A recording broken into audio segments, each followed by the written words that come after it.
Luis, no! Why? I don't know if you're out there. Subscribe to this channel. What is up, guys? This is the Zooster, and today I am back with my review for Fear the Walking Dead Season 2, Episode 6, titled Sicut, Cervus. I know I'm not pronouncing that correctly. It's in Spanish, but it's called that. There's the title on screen now. This was a very good episode, in my opinion. I enjoyed it, and it definitely it breathed some life into the series for me. A lot of you still think I'm being a little harsh on the show. Like I said, I think it's good. It's just my personal opinion, week to week. However, this episode was a legitimately good episode. There's a lot going on, and it definitely picked up the pace in a huge way. Now, we have a lot of different storylines going on right now. There's not just one central group survival arc. I mean, there is that, but there's a lot of subplots going on. Whether it's Daniel I don't think Daniel's going crazy or anything like that. I mean, he might be. He's hearing voices and seeing visions. But he's definitely going through something there. We'll have to wait and see where that goes in the show. I know that on Talking Dead last night, Mercedes Mason, who plays Ophelia, Daniel Salazar's daughter on the show, said that we will find out what that vision was about.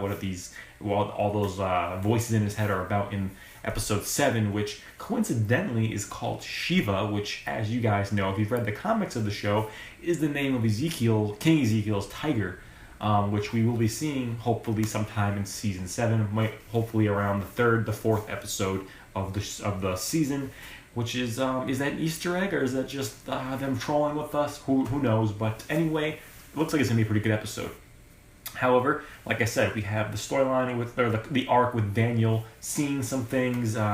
We have obviously Herschel's Farm 2.0 going on, which I'm not sure how long that will last in Fear the Walking Dead. Will it be dealt with in episode 7, this mid-season finale, or will it continue on for a couple more episodes? I'll get into that later on in this review. But there's that going on. We have the huge arc now that they've suddenly thrust upon us, mostly in this past episode, where Chris is becoming a little homicidal maniac.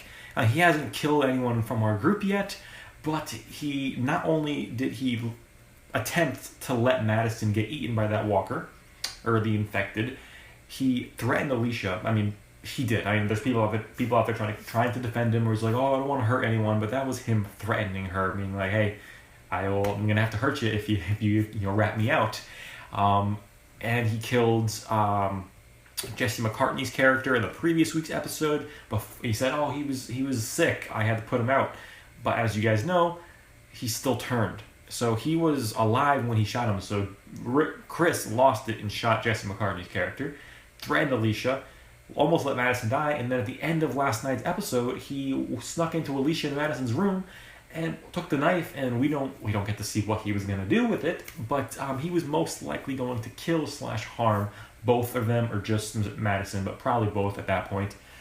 So there's some weird stuff going on with him. So they're taking Chris. Chris is the Carl of Fear the Walking Dead, except he's becoming a little bit worse than Carl ever was, in the sense that Carl, although had a little dark phase, he wasn't trying to kill members of his own group.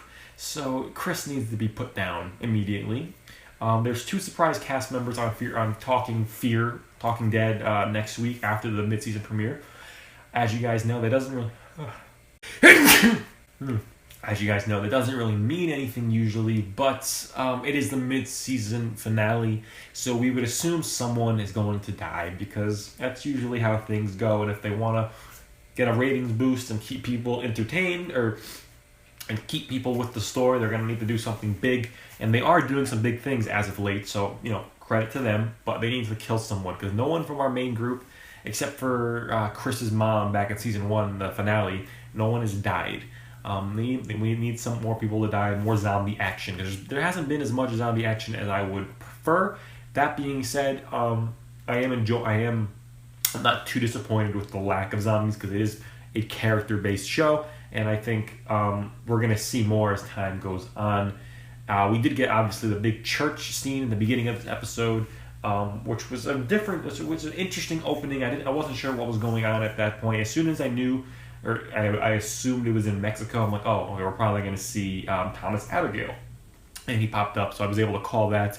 But I did not think that they were gonna have poisoned communion, and that was a curveball. I mean, obviously, that scenario wasn't big overall, but it did foreshadow a couple different things. Obviously, Thomas's mom, giving Strand the little wafer to eat. They were gonna do, like, how did he put it, a Shakespearean like suicide pact type thing, very romantic and all that.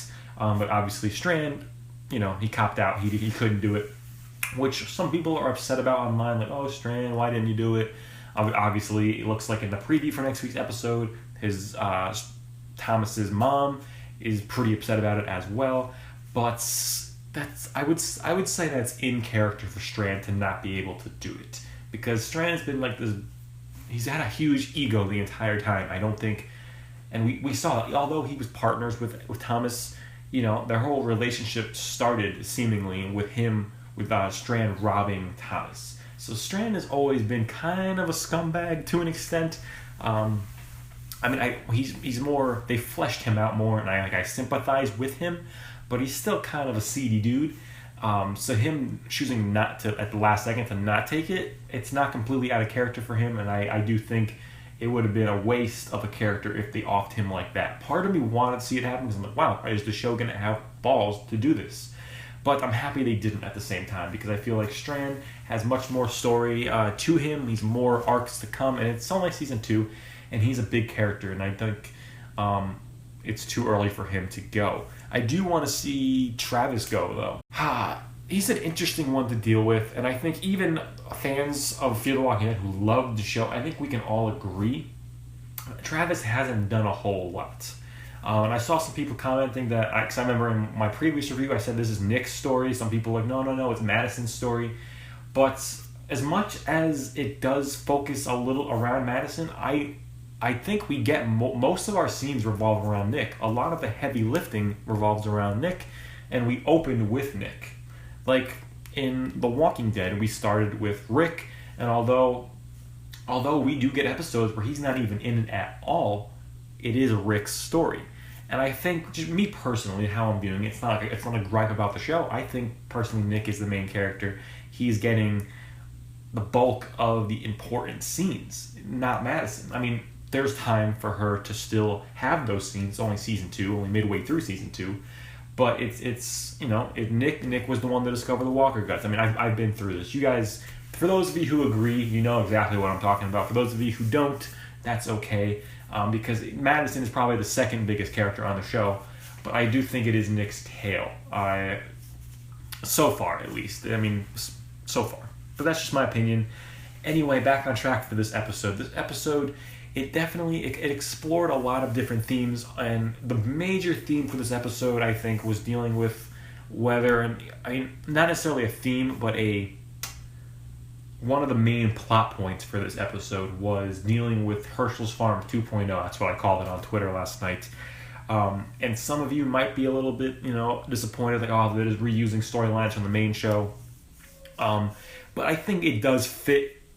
It fits where they are now, because they're still very early on in the apocalypse. On Fear the Walking Dead, they're only a few weeks. So that ideology of, hey, maybe these people are our family, we gotta, take care of them, we can't just kill them, that still holds some value to some people. Obviously, to us viewers, we're like, oh, just kill them.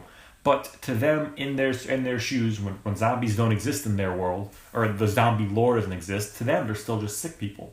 Just to some, obviously, to the initiated of the world, they know, just gotta kill them all. But there's still some people who want to hold on to that hope, or hold on to their beliefs that, hey, this is just, a new life, so to speak. And I mean, that's something that's been in a lot of different religions, for hundreds of years, that when we die, we just go on to new life, so forth. Things like that. I mean, there's different variations to that throughout history. But it's not something that's completely far-fetched, and I think it works with the family, the Abigail family, and I think it works with just the whole storyline that they come to this point. It is pretty funny that in season 2 of The Walking Dead, they come across Herschel's Farm, same scenario, except it's a rural farm. And then in season 2 of Fear the Walking Dead, they come across the vineyard, which is basically Herschel's Farm, Both are, at first, seemingly utopias, safe utopias away from all the zombies.